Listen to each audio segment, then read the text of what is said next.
Fala galera, professora Michele Granado, mais uma vez com vocês no Minuto Enem. Tudo bem com vocês? Hoje a nossa questão é a questão 154 da prova amarela do ano passado, do ano de 2019. Então, se você não é inscrito no nosso canal, se inscreva e deixe o seu like. Se você já é inscrito, deixe o seu like também, ajuda a fortalecer o canal e compartilhar conhecimento matemático por aí. Beleza? Então, vem comigo que a nossa aula vai começar.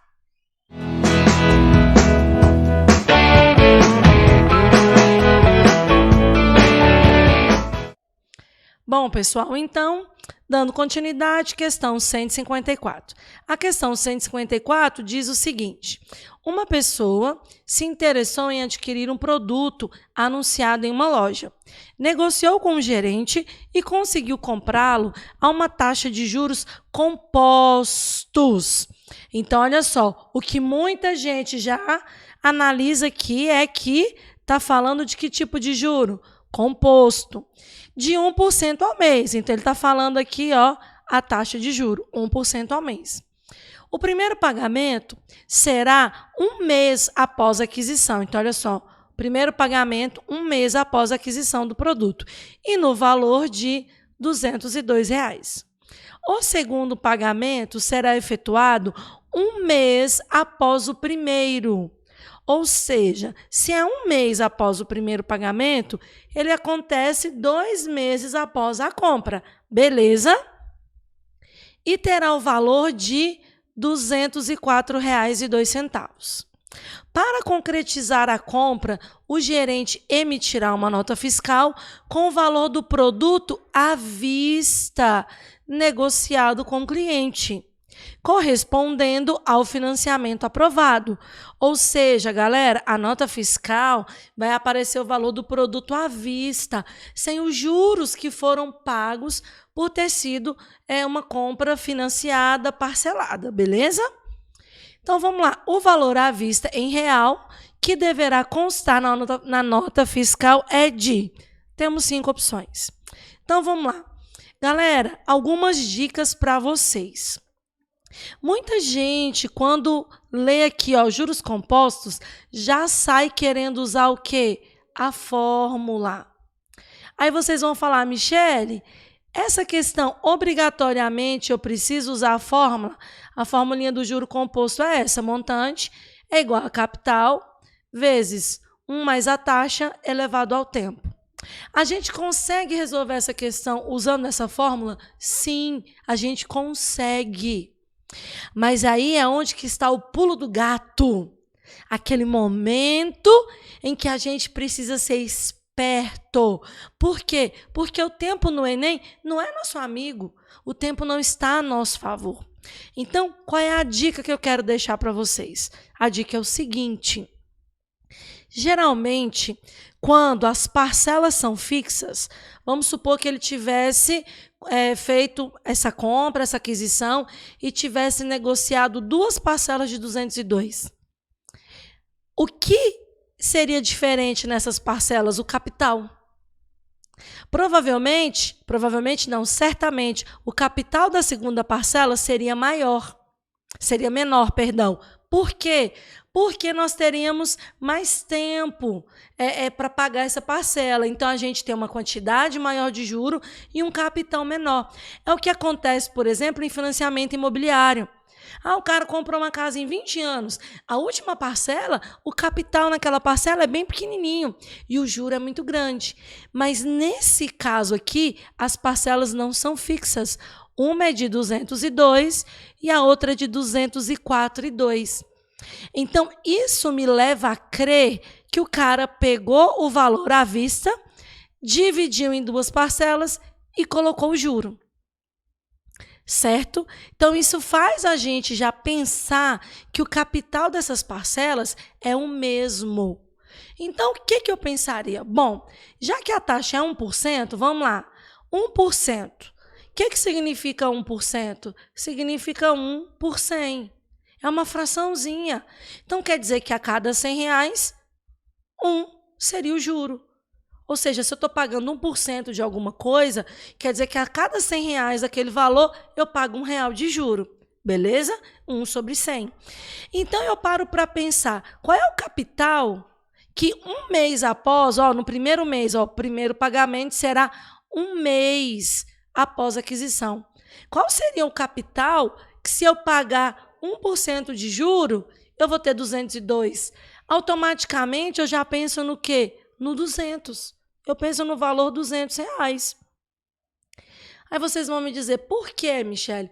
Pensa comigo, se eu pego R$200 e somo aqui 1%, eu vou obter 202. Olha o que eu escrevi para vocês aqui. O que significa 1%? Significa 1 para cada 100. Então, quer dizer que 1% de 200 vai dar R$2. Certo? Porque imagina que 200 é 100 mais 100. No primeiro 100, 1% é R$1. No outro 100, 1% é mais R$1. Então, aumentou R$2. Beleza? Aí outras pessoas podem falar assim, Michele, eu aprendi também que para calcular 1%, basta dividir por 100. Beleza, olha só, o que é 1%, o símbolo de porcentagem? 1 dividido para 100. Então, 1% basta você dividir por 100, que dá 2.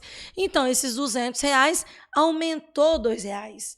Aí vocês vão falar, Michele, mas isso é demorado. Mas esse pensamento aqui, a gente supõe que a galera que está chegando lá no Enem já consiga fazer isso aqui mentalmente de forma mais ágil. Beleza? Usando essa ideia aqui, de que 1% é 1 para 100.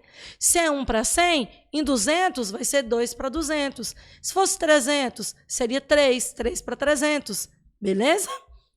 Então, vamos lá. Então, a gente descobriu que o capital da primeira parcela é 200. A gente está aqui, na nossa primeira parcela, nosso primeiro pagamento. No segundo mês, passou mais 30 dias, mais um mês, a gente vai pagar 204. O que eu falei para vocês no início? Como essas parcelas não são fixas, isso me leva a crer que o capital foi sempre o mesmo. E essa parcela foi aumentando porque o tempo vai passando e o juro vai fazendo ela crescer. Beleza? Então, para e pensa comigo. R$200 era o meu capital inicial, Joguei 1%, virou 202, paguei a primeira parcela. Então, vamos reescrever aqui, Se eu pegar o 200, que era o meu capital inicial, jogar 1%, a gente chegou aonde? Joguei 1%, eu cheguei nos R$202. Se eu jogar mais 1%, quanto que vai aumentar? Lembra que eu falei para vocês que 1% é 1 para 100? É dividir para 100? Se você dividir 202 para 100, a vírgulazinha vai andar 1, 2 casas. Então, daqui para cá, a gente vai ter um aumento de R$2,02. Então, se eu aumentar R$2,02 no 202, o que eu vou ter? Eu vou ter 204,02. Esse valor aqui é a nossa segunda parcela. Bateu com o valor aqui, com a segunda parcela aqui? Bateu, não bateu? Então, qual é a conclusão? Que o capital da minha primeira parcela é 200 e o capital da minha segunda parcela também é 200. Então, o valor à vista do meu produto seria 200 mais 200, que é igual a quanto? R$400. Então, a gente tem aqui, letra B, R$400, o valor à vista do produto. Galera, eu falei bastante para explicar, para falar sobre a questão da porcentagem de 1 por 100, mas a gente espera que vocês treinem bastante para lá no Enem você fazer no máximo esse cálculo, 200 mais 1, 202, e você pensar que 202 é a parcela no primeiro mês. Você vai jogar só mais 1% aqui em cima para chegar no 204,02. Aqui eu fiz bem detalhado. Aí você fala, Michele, e se eu quiser fazer usando a fórmula? À vontade. A dica é, você não pode somar as parcelas. Você precisa fazer o quê? Você precisa calcular o capital dessa primeira parcela, usando essa fórmula, o capital dessa segunda parcela, também usando a fórmula. Lembrando que o tempo aqui é 1 e o tempo aqui é 2. 2 meses, 1 mês. Você vai encontrar 200 nos dois cálculos, você vai somar e vai chegar no 400. Beleza? Então, galera, muito obrigada pela sua participação, pela sua presença. Deixe o seu like, se inscreva, ajuda a compartilhar conhecimento matemático, fortalecer o nosso canal. Um grande abraço. Veja e reveja quantas vezes for necessário. Matemática financeira cai bastante no Enem, em tantos outros vestibulares e concursos por aí. Beleza? Valeu, obrigadão, um grande abraço, tchau, tchau e até a próxima.